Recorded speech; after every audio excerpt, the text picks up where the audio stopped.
Está escrito no livro de Jó, capítulo 3, versículo 25, o seguinte: Porque o que eu temia me veio, e o que eu receava me aconteceu. Meu irmão, minha irmã, a alma humana possui uma capacidade extraordinária de antecipar cenários. Nós fomos dotados por Deus com uma mente criativa e reflexiva, capaz de planejar o amanhã, sonhar com o intangível e construir realidades a partir de ideias. No entanto, quando essa engrenagem divina é corrompida pelo pecado e pela fragilidade emocional, essa mesma capacidade de antecipação se volta contra nós na forma do medo, do presságio, da dúvida e do pessimismo. A declaração de Jó, no ápice de sua dor, não é apenas um desabafo poético sobre a sua ruína física e familiar. É, sobretudo, uma profunda radiografia teológica e psicológica de como os nossos piores temores podem se materializar na nossa experiência de vida. Ao confessar que aquilo que ele mais temia acabou por lhe sobrevir, Jó está expondo um mecanismo espiritual e mental muito perigoso, ou seja, o poder paralisante do receio que alimenta o próprio infortúnio. Para compreendermos a profundidade dessa dinâmica, nós precisamos olhar para como fomos arquitetados pelo Criador. O nosso cérebro é uma máquina biológica perfeita, de aprendizado e também de automatização. Para poupar energia e nos proteger, ele transforma ações repetidas em hábitos automáticos. O problema central reside no fato de que essa automatização não funciona apenas para escovar os dentes, dirigir um veículo ou executar tarefas profissionais no dia a dia. Ela funciona com igual eficácia para os nossos padrões de pensamento também. Quando nós permitimos que um pensamento ruim, um pensamento negativo, um presságio ou uma dúvida persistente se instale em nossa mente pela manhã, nós não estamos apenas tendo um momento ruim. Não. Nós estamos, na verdade, ensinando ao nosso cérebro um caminho pavimentando uma estrada cognitiva pela qual ele passará a trafegar de forma automática. Pois é exatamente aqui que se instala o círculo vicioso do fracasso. É caracterizado pelos hábitos que nós construímos, pela repetição. Então, é uma armadilha muito sutil e devastadora para a trajetória humana. Tudo começa com a dúvida. A dúvida, quando não é combatida à luz da verdade divina, materializa-se em receio. O receio, por sua vez, distorce a nossa percepção da realidade, fazendo-nos acreditar convictamente que é muito mais fácil acontecer o mal do que o bem. E assim, nós criamos a falsa teologia de que o sofrimento e a derrota são as únicas certezas, enquanto a graça e a vitória seriam meras ilusões passageiras. Esse é o receio constante. Esse receio gera uma profunda insegurança interna.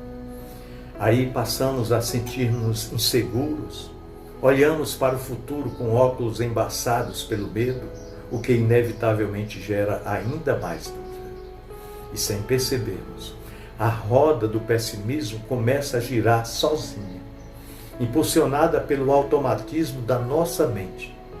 Passamos a viver no medo de sobrevivência, repetindo esse ciclo dia após dia, tornando-nos pessoas cada vez mais frágeis, mais vulneráveis, mais amarguradas e muito predispostas ao fracasso em todas as esferas da vida. As consequências desse aprisionamento mental são devastadoras e se manifestam de forma tridimensional na nossa existência. No âmbito pessoal, os maus pensamentos minam a nossa alegria, roubam a nossa saúde emocional e destroem os nossos relacionamentos, pois passamos a enxergar segundas intenções em tudo e tragédias iminentes em cada esquina. No campo profissional, esse círculo vicioso se traduz em autossabotagem. O profissionalismo, ou melhor, o profissional que é dominado pelo medo do erro ou pela certeza da rejeição, deixa de arriscar, não inova, recua diante dos desafios mais complexos e comunica insegurança em sua postura profissional, sabotando assim o próprio êxito e limitando os talentos que Deus lhe confiou. No entanto, o dano mais alarmante ocorre na esfera espiritual. O pessimismo crônico e o apego aos presságios ruins são, em sua essência, uma afronta à soberania e à bondade de Deus. Quando nós alimentamos o medo do pior, nós estamos sutilmente declarando que o mal é mais poderoso do que o Pai Celestial e que as promessas de cuidado divino não são totalmente confiáveis. Ao longo de todo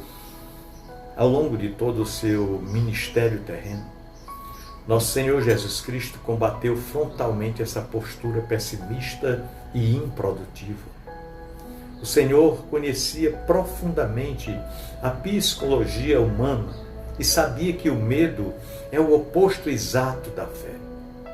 Quando nós olhamos para os evangelhos, vemos Jesus repreendendo severamente a ansiedade e as construções mentais catastróficas sobre o dia de amanhã. No Sermão da Montanha, Jesus questionou os seus discípulos sobre a total inutilidade de se andar inquieto, ansioso, agitado, mostrando que o ato de preocupar-se não possui o poder de acrescentar sequer um único côvado à nossa estatura, ou mudar a cor de um fio de cabelo. Não. Para Jesus, os pensamentos negativos e a incredulidade são forças estéreis que não constroem nada, mas possuem o poder destrutivo de paralisar a ação humana e anular a manifestação do poder de Deus na nossa história.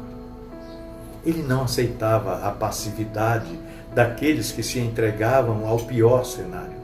Pelo contrário, ele sempre chamava seus seguidores de volta à realidade da providência divina, ordenando que descansassem no amor do Pai, que alimenta as aves do céu e veste os lírios do campo com tanta beleza.